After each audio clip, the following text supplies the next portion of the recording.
시몬 베드로가 대답하여 이르되 주는 그리스도시요 살아계신 하나님의 아들이시니이다. 아멘. 할렐루야. 우리 자리에 앉겠습니다. 우리 옆에 계신 분하고 인사하겠습니다. 우리 교회 행복축제 제목이 사랑해 사랑해 행복축제거든요. 옆에 계신 분 눈을 딱 쳐다보시면서 사랑해 사랑해 이렇게 한번 인사하면 좋겠습니다. 한번 인사해 볼까요? 시작. 사랑하고 사랑하고 또 사랑합니다. 그래요. 거짓말이라도 한번 해보세요. 이제는 또 앞뒤에 있는 분하고 이렇게 인사하겠습니다. 우리 10월 첫째 주에 청년의 행복축제 선포식이 있는데요, 함께라는 주제로 우리가 선포식을 진행합니다. 우리 옆에 계신 분, 앞뒤에 있는 분하고 인사하실 때 우리 함께 합시다 그렇게 하면 인사할까요? 시작. 우리 함께 합시다. 아멘. 예수청년교회 안에 그러한 역사가 나타나기를 주님의 이름으로 축원합니다. 오늘은 나의 주 예수 그리스도라는 제목으로 하나님의 말씀을 선포합니다. 이 설교 말씀의 제목이 한 10년은 너무 많아요. 한 5년 정도 전까지만 해도 설교하기에 참 어렵지 않은 아주 쉬운 주제였습니다. 그냥 선포하면 되는 거거든요. 믿으십니까? 얘기하면 되는 거고, 믿습니까? 얘기하면 회중들은 자동적으로 아멘으로 화답하는 아주 쉬운 주제의 설교 제목이었어요. 그러나 시절이 정말 코로나 이후로 너무 급박하게 변해가면서 설교하기 참 어려운 주제 중에 하나로 이렇게 대두되게 됩니다. 너무 어렵잖아요. 요즘 특별히 이제 젊은 세대들, 하나님 없이도 세상을 충분히 살 수 있는 능력, 하나님보다는 나를 도와줄 사람이 더 많은 세상. 부모님 잘 만나신 분들은 예전에 인터넷에 보니까 그런 짧은 쇼츠라고 하나, 짤 같은 게 있잖아요. 뭐 몇 년 전에 뭐 400억 복권에 당첨된 사람, 흥청망청 돈을 쓴 결과 뭔지 아시나요? 아직도 쓸 돈이 남아있다. 뭐 이런 이야기들. 하나님 말고 이제 내 삶을 이끌어갈 수 있는 좋은 부분들이 참 많기 때문에 참 어려운 주제이긴 한데요, 오늘 말씀을 좀 귀담아 들으시면서 여러분들의 삶 가운데에 좀 적용을 해보시면 좋겠습니다. 목사님이 이제 대학원을 다니는데요, 대학원 수업은 어렵지 않습니다. 그냥 잘 듣고 질문하고 뭐 시험도 없거든요. 중간고사, 기말고사도 없고 레포트 하나 제출을 하면 되는데 학부 수업을 한 15학점을 들어야 돼요. 그래서 지금 6학점을 신청해서 듣고 있는데 젊은 강사분이 이렇게 열의가 넘쳐가지고 그냥 강의만 하시면 되잖아요. 그죠? PPT에 강의하고 얘기하면 되는데 꼭 이제 조를 짜서 발제도 시키고 조원이 3명이 한 조거든요. 토론하고 옆에 있는 조하고 6명이서 토론하고, 또 지난주에는 자기 조 말고 다른 사람 3사람을 찾아가서 목사님이 그 수업을 듣고 느낀 바가 있습니다. 목사님이 설교 시간에 옆에 있는 분하고 사랑해 인사하십시오라면 이런 느낌이겠구나. 정말 하기 싫겠구나. 정말 귀찮고 정말 불편하고, 그러나 앞에서 시키니까 해야 되는구나 하는 거를 조금 느꼈어요. 이렇게 이제 모르는 사람, 그러니까 자기 조가 아닌 사람 3사람을 찾아가서 자기가 가지고 있는 주제에 대해서 질문하고 대답을 듣고 그 사람의 이름하고 대답하고 그 이유에 대해서 레포트를 한 장짜리를 써서 밤 12시까지 이렇게 이메일로 제출하라. 지난번 수업이 그런 시간이었어요. 머리 아프죠? 나이가 40이 넘었는데 20대 초중반 아이들한테 찾아가가지고 안녕하세요, 저는 대학원의 김신승입니다 이렇게 얘기하면서 이 주제에 대해서 한마디 해주시죠. 잘 모르니까, 그 사람에 대해서 잘 모르니까 좀 어렵더라고요. 뭐라고 얘기해야 되는지. 이제 잘 모른단 말이에요, 그 사람에 대해서. 그냥 그 사람 얘기해 주는 거죠. 저는 뭐 누구누구입니다, 이렇게 생각합니다, 그 이유는 이렇습니다. 근데 이제 아주 이렇게 서로에 대해서 깊이 알지 못하고 그냥 형식적으로 만나고 있기 때문에 레포트 제출하는 거에 대해서는 그 사람의 이름이 기록되어져 있지만 저는 그 사람이 누군지 잘 몰라요. 아마 다음 주에 수업 들어가면 어렴풋이 기억이 날 것도 같아요. 오늘 본문 말씀에서요, 예수님께서 사람들에게 질문을 합니다. 제자들에게 질문을 하죠. 빌립보 가이사랴라는 지역에 오셔가지고 사람들이, 그러니까 12명의 제자들 말고 세상 사람들이 나에 대해서 누구라고 하느냐 이렇게 물어보는 거예요. 사람들이 나를 누구라고 하더냐 이렇게 물어봅니다. 설교를 진행하면서 동시에 같이 물어보죠. 여러분들도 말씀을 들으면서 한번 생각해 보세요. 예수님께서 만약에 오늘 이 시간 여러분들에게 나타나셔서 사람들이 나를 누구라고 하느냐 라고 질문하시면 여러분 뭐라고 대답하시겠어요? 어렵지 않죠. 뭐 다른 사람이 하는 얘기니까. 근데 다음에 나오겠지만 먼저 얘기합니다. 그렇다면 그 사람들은 차치하고 너는 나를 누구라고 생각하느냐 하고 예수님이 아주 전곡을 찌르잖아요. 여러분 한번 대답해 보세요. 사람들이 나를 누구라고 하느냐라고 질문했을 때 세상 사람들이 예수님을 평가하는 모습들이 참 여러 가지였습니다. 뭐라고 대답을 하냐면 사람들이 예수님을 세례 요한이라고 합니다. 이렇게 얘기하고요. 사람들이 예수님을 엘리야라고 합니다. 사람들이 예수님을 예레미야라고 합니다. 또 사람들이 예수님을 그 이외의 많은 선지자들 중에 한 사람 같은 선지자라고 합니다. 이렇게 대답을 했어요. 세상 사람들은 예수님을 이렇게 바라보고 있어요. 이런 얘기가 되죠. 근데 그 질문에 대한 대답을 자세히 살펴보잖아요. 그러면 한 3가지 정도 특징을 찾을 수가 있어요. 세례 요한, 엘리야, 예레미야 선지자들 중에 한 사람입니다 라는 대답에 3가지 특징이 있는데요. 첫 번째 특징, 일치되지 않고 다양하다라는 거예요. 두 번째 특징, 그 거론된 이름들은 다 유명인이다라는 거예요. 유명한 사람들이다. 그리고 마지막 3번째 특징은 앞에 두 내용을 좀 요약하는 건데요. 사람이다. 연약한 사람이다라는 거예요. 이 3가지의 특징을 중심으로 한번 말씀을 나눠보겠습니다. 여러분들도 말씀을 들으면서 진중하게 스스로에게 질문을 던져보면 좋겠어요. 예수님을 향한 잘못된 대답이죠. 잘못된 시선의 첫 번째는 다양성이었어요. 여러분 종교다원주의라고 들어보셨죠? 어렵지 않은 이야기잖아요. 이렇게 설명하죠. 우리가 서울로 가야 되는데 어떻게든 서울로 가면 되잖아요, 그죠? 누구는 비행기 타고 갈 거고요. 코로나 시절에는 비행기가 기차값보다 쌌던 거 여러분 아시죠? KTX 타면 한 3시간 반, 시간 잘 맞추면 3시간 정도 타거든요. 그때 한 5만 원 정도 했던 것 같은데 비행기 값이 그 정도 했습니다. 지금은 좀 비싸졌어요. 어떤 분은 서울로 가기 위해서 김해공항 가서 비행기를 타실 거고, 어떤 분은 여기 부산역에 가깝잖아요. 또 어떤 분은 버스, 또 어떤 분은 자가용, 어떻게든 서울로 가면 되는 거잖아요. 같은 맥락으로 어떻게든 천국 가면 되는 거 아닌가요? 그죠? 천국이라는 단어를 좀 바꿔보죠. 천국이라는 단어가 기독교에서 쓰는 거니까 좋은 곳이 있다. 사후세계에 좋은 곳이 있는데 예수 믿어서 좋은 곳 가면 되고, 부처 믿어서 좋은 곳 가면 되고, 알라를 믿어서 좋은 곳에, 남녀 호랭이를 믿어서 좋은 곳에 어떻게든 가기만 하면 된다라는 게 이제 종교다원주의잖아요. 다양하잖아요. 다양한 거. 그 비슷한 맥락으로 조금 가지고 와서요. 이번에는 신앙인들 사이에 한정을 지어보죠. 우리 신앙인들, 우리 예수청년교회 안에서도 예수님에 대한 시선이 아마 다양할 겁니다. 긍정적인 의미에서의 내용들만 몇 가지 설명을 해보죠. 너는 나를 누구라고 하느냐라고 질문했을 때 하나님 사랑이 많으신 분이십니다. 우리 예수님은 용서하시는 분이십니다. 예수님은 징계하시는 분이시고 예수님은 기다리시는 분이십니다.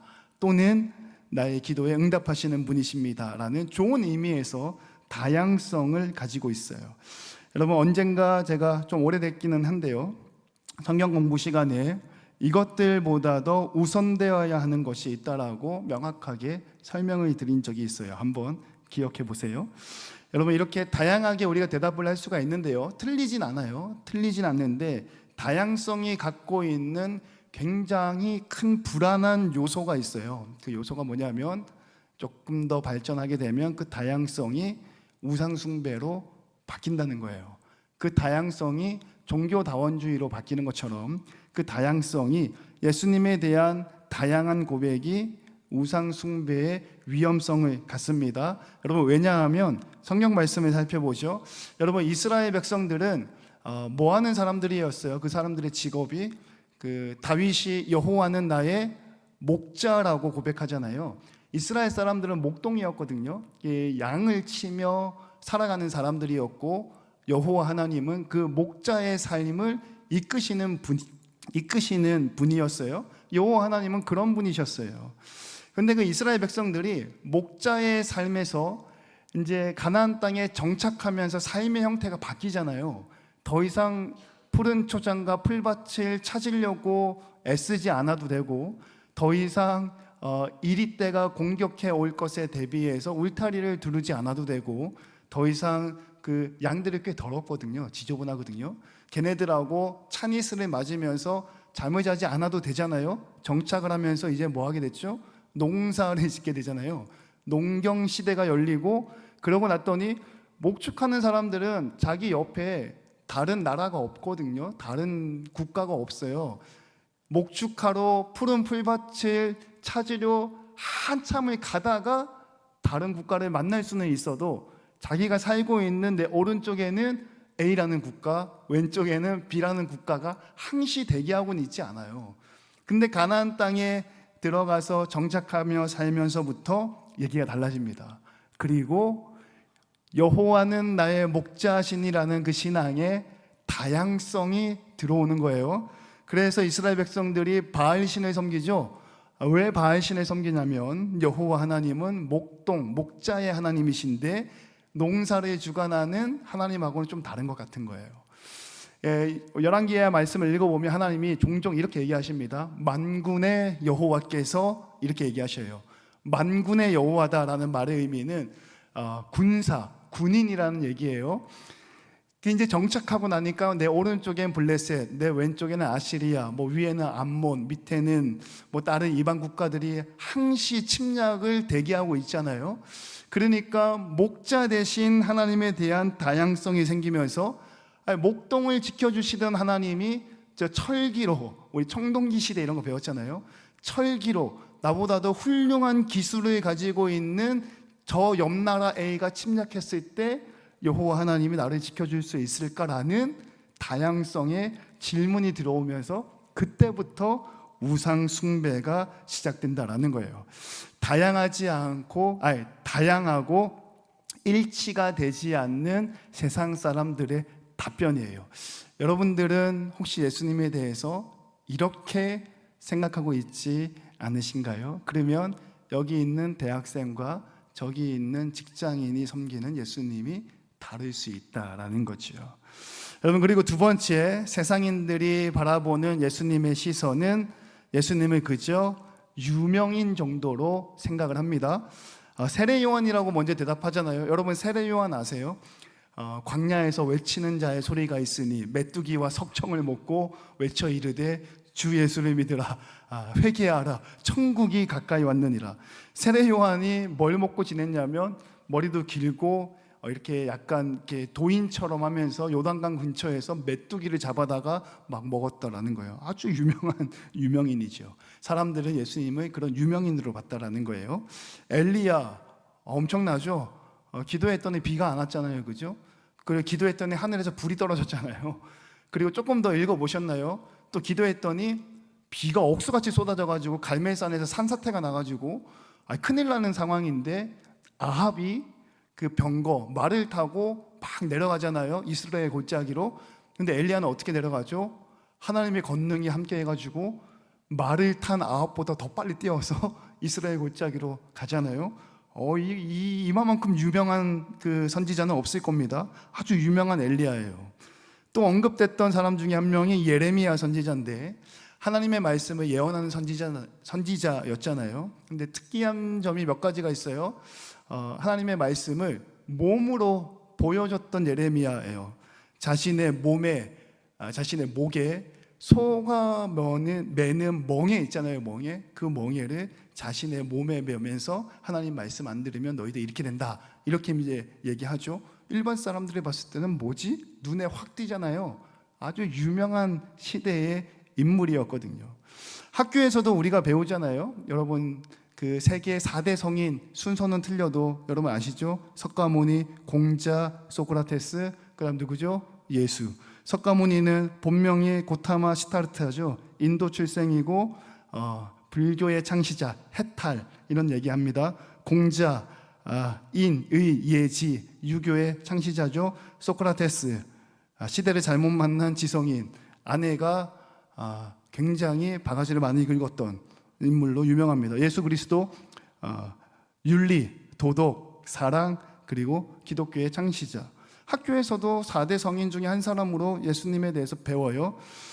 세상 사람들이 바라보는 관점은 뭐냐? 예수, 우리는 님자 붙입시다.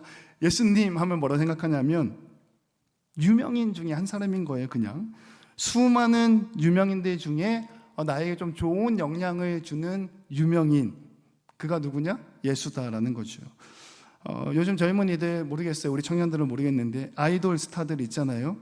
여러분들 누구 아이돌을 좋아하시나요? 요즘에는 누가 있죠? 목사님 때는 얘기하면 모를 것 같아서 나중에 얘기하겠습니다. 아이돌을 막 이렇게 따르잖아요. 뭐 콘서트장 가고 노래를 듣고, 요즘도 스밍이라는 단어를 쓰나요? 스밍하고 1위에 올라가야 되고, 듣고 있으면 기분이 좋아지고 스트레스가 풀리고 정서적으로 유대감이 형성되고 마치 나의 연인인 것처럼. 절대 그런 게 아닌데, 그죠? 그리고 정말 광속으로 클릭해서 콘서트장 예매해서 가면 와, 치유와 회복과 은혜가 넘치는 콘서트 홀, 그런 유명인들 중에 한 사람으로 예수님을 바라본다라는 거예요. 세상 사람들. 여러분들은 어떠세요?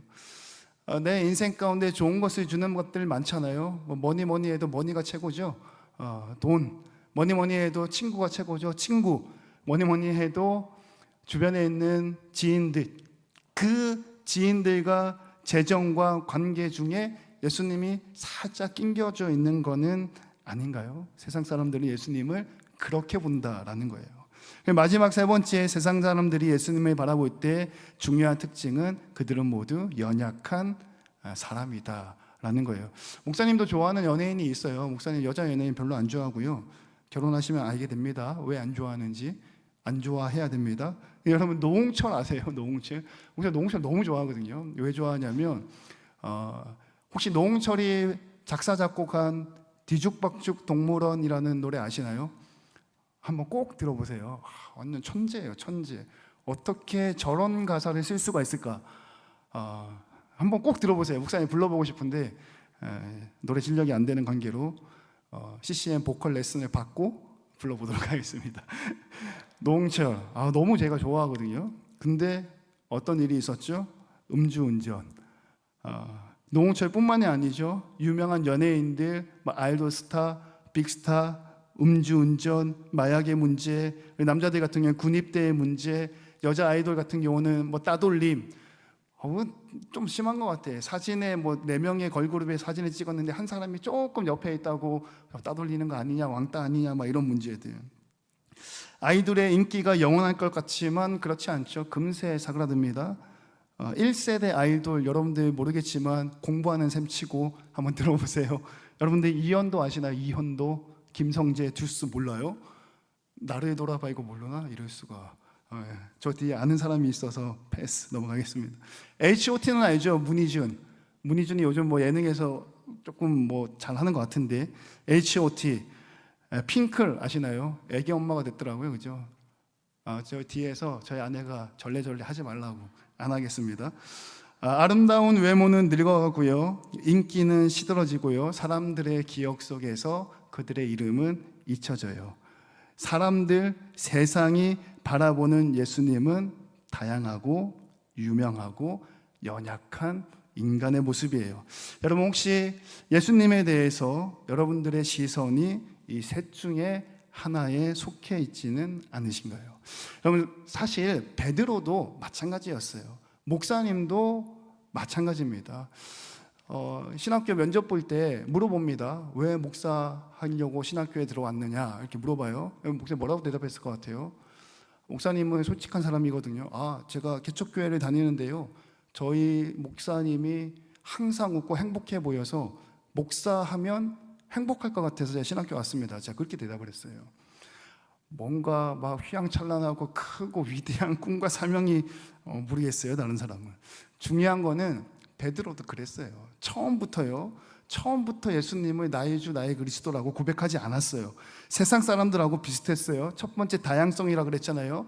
베드로는 유대인들의 역사를 살펴보면 여러 가지 종파들이 있는데 열심당원으로서 그 누구보다도 로마로부터 압제받고 있는 자신의 민족이 해방되기를 원했어요. 일본의 치하에서 대한민국이 독립되기를 원하듯이 베드로는 그런 사람이었어요. 근데 그때 누구를 만나죠? 예수라는 청년을 만나죠. 비범하거든요. 뭔가 위험이 있거든요. 그리고 뭔가 이적과 기적이 나타나거든요. 따르는 거예요. 근데 만약에 그 앞에 예수 말고 다른 누군가가 나타났으면 베드로는 그 사람을 따라갔을 겁니다. 두 번째, 유명하잖아요. 예수님을 따르고 난 다음에 베드로가 왜 도중에 하차하지 않고 끝까지 예수님을 따랐나? 예수님의 명성이 자자하거든요. 그와 함께 길을 걷고 있으면 자신은 늘 어불어서 천대받고 손가락질 받았는데 사람들이 자신을 우러러 보거든요. 사람들이 자신을 유명인처럼 바라보는 게 느껴지거든요. 끝까지 따르는 겁니다. 그럼 마지막 세 번째, 연약성으로 예수님을 따르는 것이죠. 베드로의 꿈은 겟세마네 동산에서 유다가 예수님 볼에 입을 맞출 때 산산이 무너집니다. 그리고 예수님의 마지막이 어찌 되는지 용감하게 제사장의 집 뒤를 따라 들어갔을 때 완전히 박살이 나게 되죠. 누군가에 관해서 깊이 그리고 누군가에 관해서 정확하게 알기 위해서 필요한 건 뭐냐? 시간이라는 거예요. 그리고 필요한 게 뭐냐? 경험이라는 거예요. 시간의 흐름과 그 사람에 대한 경험이 누적될 때 알게 되는 거예요. 그리고 그 사람이 좋은 사람인지 그 사람이 나쁜 사람인지 그 사람인지 메시아인지 아니면 그냥 한낱 유명인에 불과한 건지 중요한 건 뭐냐면 누적되는 경험이에요. 여러분 베드로에게 예수님 뭐라고 말씀하셨냐면 제일 처음 나타나셨을 때 깊은 곳에 가서 그물을 내려라 말씀하셨죠. 그리고 두 번째 베드로는 여러 가지 일 중에 몇 가지만 요약할게요.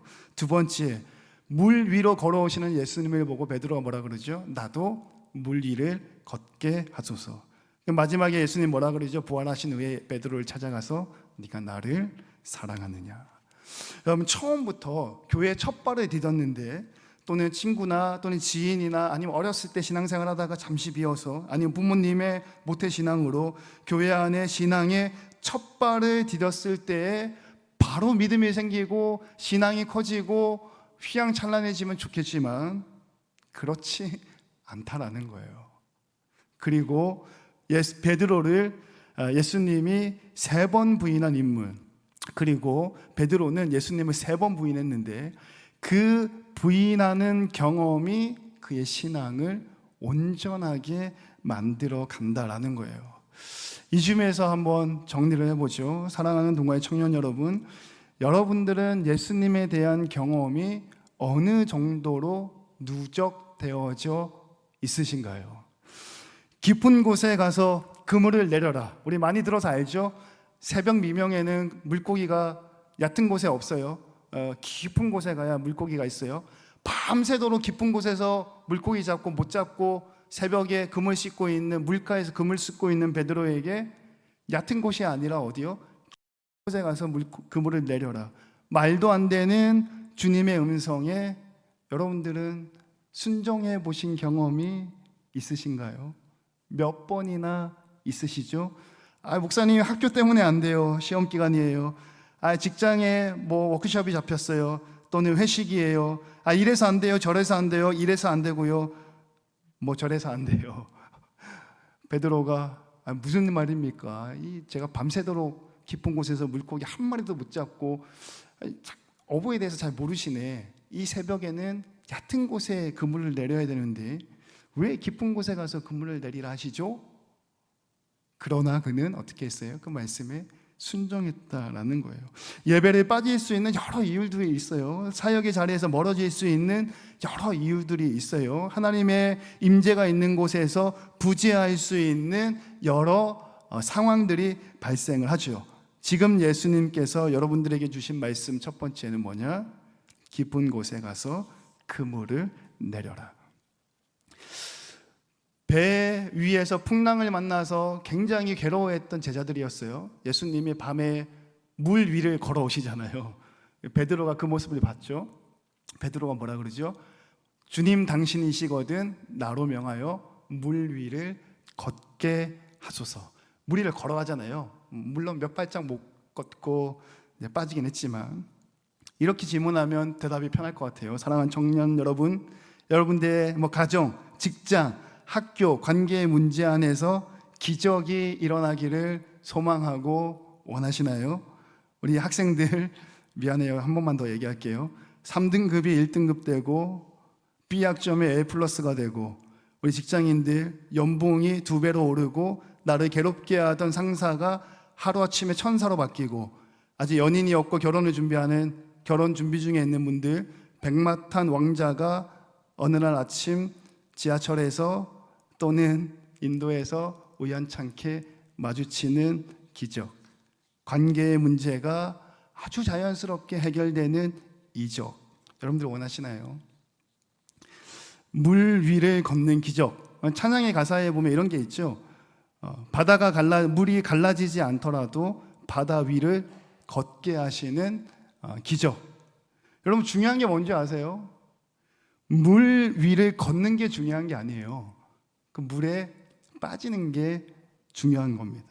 기적이 나타나지 않는 게 중요한 거예요. 그러나 그런 내 옆에, 물에 빠진 베드로 옆에 예수님이 계신다라는 사실이 중요한 거예요. 베드로가 그거를 경험한 거예요.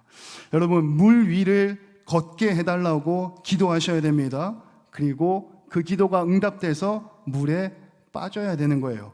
그리고 물 속에 빠져서 허우적거려야 그때서야 보이는 게 있어요. 내 옆에 물 위를 걷고 계시는 예수님이 그때서야 보이는 거예요. 물에 빠져서 허우적거릴 때 그때서야 보이는 겁니다. 내 옆에 물 위에 서서 나에게 손을 내미시는 예수님을 그때서야 볼 수 있는 겁니다. 부활하신 예수님 찾아가서 베드로에게 그렇게 얘기하시죠. 그때 우리 찬양팀, 연합 찬양팀 그거 할 때 베드로의 고백 맞죠? 찬양 제목이 너무 은혜를 받았는데 네가 나를 사랑하느냐, 3번이나 예수님 물어보시잖아요. 여러분, 이거는 어렵지 않게 상상할 수 있어요. 예수님이 베드로 눈을, 목사님이 눈이 작아서 크게 안 떠지는데 한번 최대한 크게 떠보겠습니다. 부릅뜨고 네가 나를 사랑하느냐, 이렇게 물어보진 않았겠죠, 그죠? 좀 부드러운 목소리로 위로하면서 다독이면서 애썼다, 수고했다 하면서 찾아와서 베드로에게 3번씩이나 부드럽게 물어보잖아요, 그죠? 언제 물어봤죠? 베드로가 일 잘했을 때, 베드로가 믿음 위에 든든히 서 있을 때, 베드로가 기적을 행했을 때? 아니요. 언제 물어봐요? 베드로가 실패했을 때, 좌절했을 때, 넘어졌을 때, 자신이 생각하는 다양성의 예수님의 모습이 산산이 부서졌을 때, 그때 예수님의 부드러운 음성이 들리는 거예요. 그리고 그때 베드로가 내가 주님을 사랑하시는 줄을 주님께서 아시나이다 고백하는 거죠. 사랑하는 청년 여러분, 베드로의 고백과 믿음과 신앙의 성장은 하루아침에 이루어지는 게 아니에요. 경험과 말씀이 누적되어 단단해짐을 믿으시기를 주님의 이름으로 축원합니다. 여러분들의 경험은 어디까지 와 계신가요? 여러분은 주님의 말씀을 어디까지 듣고 계시고 어디까지 받고 계신가요? 베드로가 이렇게 고백합니다. 나의 주 예수 그리스도, 주는 그리스도시요 살아계신 하나님의 아들이십니다.